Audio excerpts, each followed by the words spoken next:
जितना हो जाए वो कर ले, कोई इशू नहीं है। चलो, हम लोगों ने लास्ट क्लास में ये पढ़ लिया था कि सर वैल्यू एडेड का फॉर्मूला क्या होता है, value of output minus intermediate consumption या इंटरमीडिएट, हाँ इंटरमीडिएट कंजम्पशन, ठीक है। और हाँ परचेज ऑफ रॉ मटेरियल, ठीक है। सो हम लोग बात कर लेते हैं यहाँ पर। अब हम लोग एग्जाम्पल नंबर 3 कर लेते हैं पहले। एग्जाम्पल नंबर 3 में क्या बोला उसने, net value added at market price. हम लोग यहाँ लिख लेते हैं net value added at market price निकालना है। लेकिन सर हम तो क्वेश्चन के अंदर अगर वैल्यू एडेड मेथड दिया हुआ है तो हम जीवी एट एमपी निकाल सकते हैं। क्या निकाल सकते हैं? तो उसका फॉर्मूला क्या होता है, value of output minus intermediate consumption या फिर परचेज ऑफ रॉ मटेरियल, ठीक है।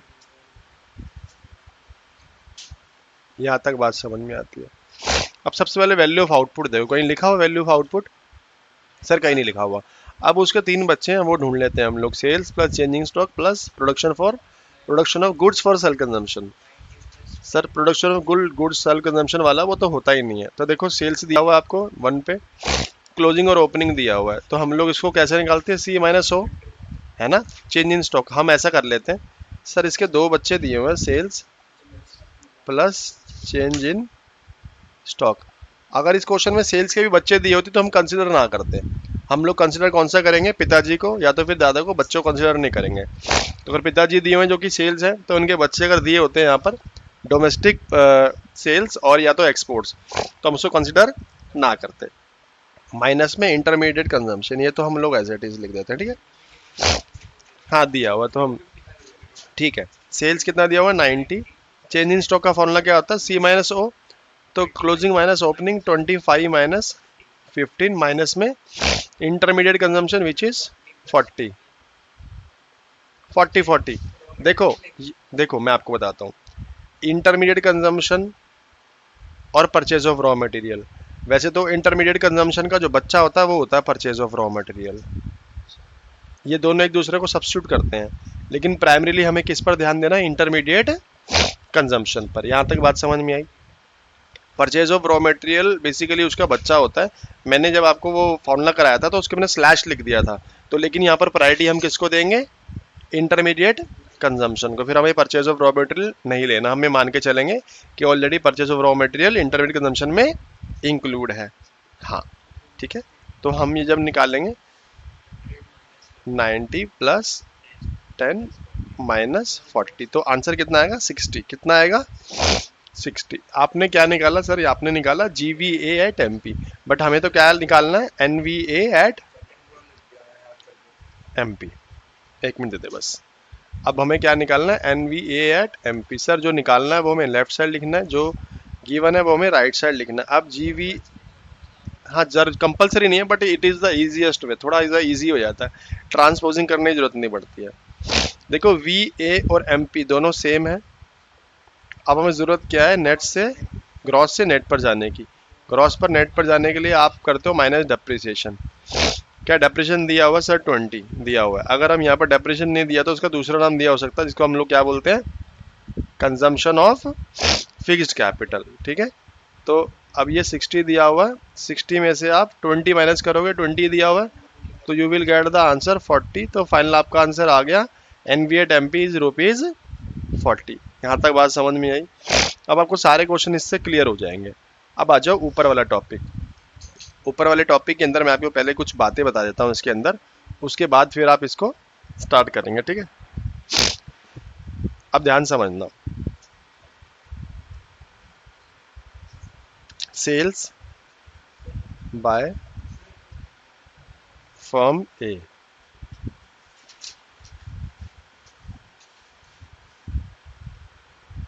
परचेज बाय फर्म ए, ये पिताजी हैं।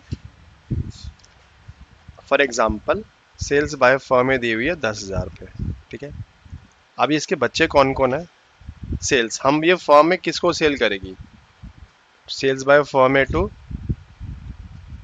फर्म बी, या कोई भी फर्म हो सकती है, टू फर्म है बेसिकली, ठीक है। मान लो ये हमने बेचा 5,000 रुपये का, और फर्म किसको बेच सकती है, सर फर्म बेच सकती है गवर्नमेंट को 3000 रुपये का, और फर्म बेच सकती है टू हाउस होल्ड, किसको बेच सकती है 2000 रुपये का। अगर क्वेश्चन में लिखा हुआ सेल्स बाय फर्म ए और फिर ये भी लिखा हुआ sales by firm A to firm B to government to household, तो हमें सिर्फ पिताजी पर ध्यान देना है। सेल्स बाय फर्म ए, जैसे इस क्वेश्चन में सेल्स बाय फर्म ए दिया हुआ है, और चाहे वो फर्म ए में अब गवर्नमेंट को दे रहा है, हाउस होल्ड पर हमें ध्यान देना ही नहीं है, हमें सीधा क्वेश्चन में ये उठा लेना है।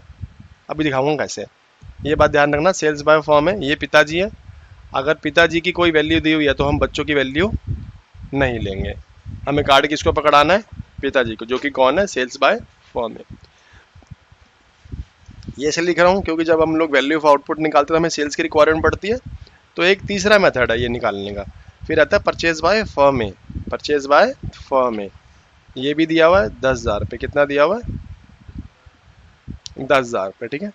परचेज बाय फर्म ए, अब फर्म ए परचेज किससे कर रही है, फ्रॉम, हम इसको बाय लिख के लिखने के बजाय फ्रॉम लिखते हैं। फ्रॉम किससे परचेज कर सकती है, फर्म बी से, मान लो फर्म बी से परचेज कर रही है 2000 रुपये का, कितने कर रही है, और दूसरा किससे कर सकती है सर, गवर्नमेंट से, गवर्नमेंट तो बेचती है, वो कर रही है 8,000 रुपये।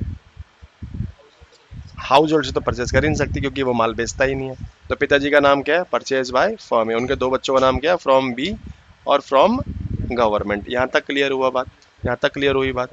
तो अब आ जाओ, अब मैंने इस क्वेश्चन में आपको ये सिखाया था कि जीडीपी कैसे निकालते हैं। देखो जीडीपी और एमपी कैसे निकालते हैं, ये दोनों बराबर बराबर माने जाते हैं, जीवी एट एमपी या जीवी एट एमपी, लेकिन जो छोटा सा डिफरेंस होता है, अगर मैं इसका टोटल कर दूं तब वो जीडीपी एट एमपी के बराबर होगा। तो अब मैं इस क्वेश्चन में क्या करने वाला हूँ, इस क्वेश्चन में मैं जीवी एट एमपी निकालूंगा हर एक फॉर्म का, तभी तो हम उसको टोटल करके जीडीपी एट एमपी निकालेंगे, ठीक है। आप देखना बड़े ध्यान से, अब मैं आपको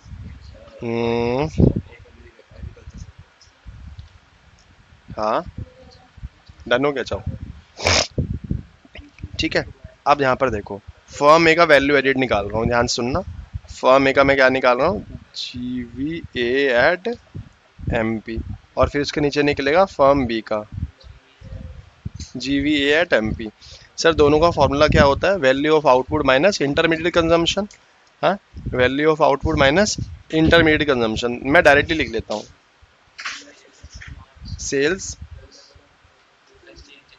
प्लस चेंज इन स्टॉक, ठीक है। चेंज इन स्टॉक, हाँ गिवन है,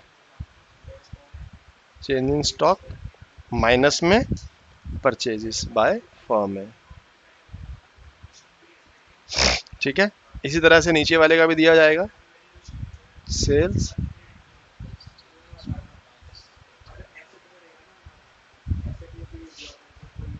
माइनस में, बड़े ध्यान से देखेंगे, ठीक है। सबसे पहले sales by firm B to general government, अभी तो बच्चा दिया हुआ है, पिताजी ढूंढते हैं, ठीक है, हमने इस पर इसलिए टिक लगा लिया। अभी इसको देखेंगे दोबारा से, सेल्स बाय फर्म है तो डायरेक्टली लिख लो पिताजी का दिया हुआ नाम, सर कहानी खत्म करो इसको तो।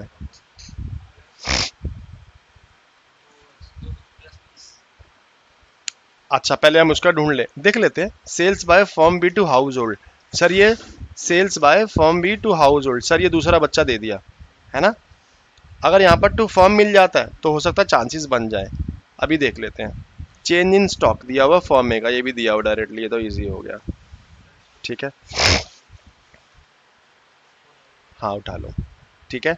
चेंज इन स्टॉक, सर ये भी डन हो गया। अब आता है closing stock form B, opening stock form B का निकाल लो। सी माइनस ओ होता है 40 minus 30, 40 minus 30, closing minus opening करेंगे तो चेंज इन स्टॉक निकल के आएगा, विच इज ₹10। और नीचे चलते हैं, purchases by firm A, purchases by firm A. अच्छा देख लेते हैं यह क्या दिया हुआ है, इनडायरेक्ट टैक्सेस सर अभी नहीं काम आएगा, कंजम्पशन ऑफ फिक्स्ड कैपिटल ये भी डेप्रिसिएशन है, अभी काम नहीं आएगा। Sales by firm A to firm B, sir ये भी छोड़ देते हैं क्योंकि पिताजी आ गया था, ये रहा है ना। अब हम देखते हैं जो सेल्स बाय फर्म बी दिया हुआ है, अब उसके जो बच्चे दिए हुए हैं हम दोनों वही कंसिडर करेंगे, है ना। सेल्स बाय कौन कौन सा, 1 और 3, sales by firm to general government, sales by firm B to household. क्योंकि पिताजी तो दिए नहीं हुए। 100 प्लस 350 डायरेक्ट लिख दें हम लोग सर। 100 प्लस ये देखो 100 प्लस 350 इज इक्वल्स टू 450। एक मिनट दे दो बस, ठीक है। अब आ गया परचेज। सर परचेज दी हुई है, अब बड़ा ध्यान से देखना सर, पूरे क्वेश्चन में कहीं परचेज नजर नहीं आ रही, लेकिन एक जगह है जो परचेज नजर आ रही है। अगर आप देखो तो बड़े ध्यान से देखेंगे सर, ये जो लास्ट था ना 10th पॉइंट, इसमें क्या बोल रहा है, sales by firm A to firm B. इसका मतलब फर्म ए ने बी को बेचा तो बी खरीद रहा है, तो यहाँ पर बी की क्या हो गई, परचेज। तो हमें क्वेश्चन क्या मिल गया सर, परचेज। 200 को हमें परचेज मिल गया। अब हमें परचेज किसकी रह गई सर, हमारी फर्म ए की परचेज रह गई। हम अच्छा ये दी हुई है परचेज बाय फर्म ए, अच्छा तो गिवन थी, हमने लिखी क्यों नहीं फिर सर, ये भी गिवन है ना। तो हम लोग फाइनल आंसर निकाल लेते हैं। 200 आएगा और इसका कितना आएगा 260, ठीक है। अब ये जीवीए फर्म ए का और फर्म बी का, यहाँ तक हाँ हाँ बिल्कुल। तो जीवीए एट एमपी बी का ए का और जीवी एट एमपी वी का, दोनों को कर देंगे जीडीपी एट एमपी, निकल के आएगा टोटल हमारी इंडिया का 200 प्लस 260, ये कितना हो गया 460। यहाँ तक बात समझ में आई, हमारा कितना आ गया 460। लेकिन क्वेश्चन में हमें क्या निकालना, बड़े ध्यान से देखेंगे। यहाँ देखो फर्म ए का वैल्यू एडिड हमने निकाल लिया, फर्म बी का निकाल लिया, जीडीपी एट एमपी निकाल लिया। अब बोल रहे हैं एनडीपी एट एफसी निकालो। सर एनडीपी एट एफसी निकालने के लिए मुझे क्या करना पड़ेगा, कन्वर्जन का सारा लेना पड़ेगा। बस 1 मिनट और, हाँ टिक करा हुआ इसमें। यहाँ देखो ये तो हमारे पास में है, ये तो डायरेक्ट कन्वर्जन से निकलेगा, इजी है। ग्रॉस से नेट पर जाने के लिए माइनस डेप्रिसिएशन, हाँ मार्केट प्राइस से वेक्टर कॉस्ट माइनस एनआईटी। तो जीडीपी हमारा कितना है 460, डेप्रिसिएशन है 120 और net indirect tax paid by both the firms, ठीक है। तो दोनों का दिया, सब्सिडी दी नहीं 0, तो वैसे भी आईटी माइनस सब्सिडी होता है, तो ये डायरेक्टली -75 हो जाएगा। और आपके पास से माइनस का आएगा answer 265 is the last answer. NDP at FC, ये 2 मेथड है, बस ऐसे ही करना है हमें, ठीक है। अब इसमें जो बातें बताई वो याद रखनी है।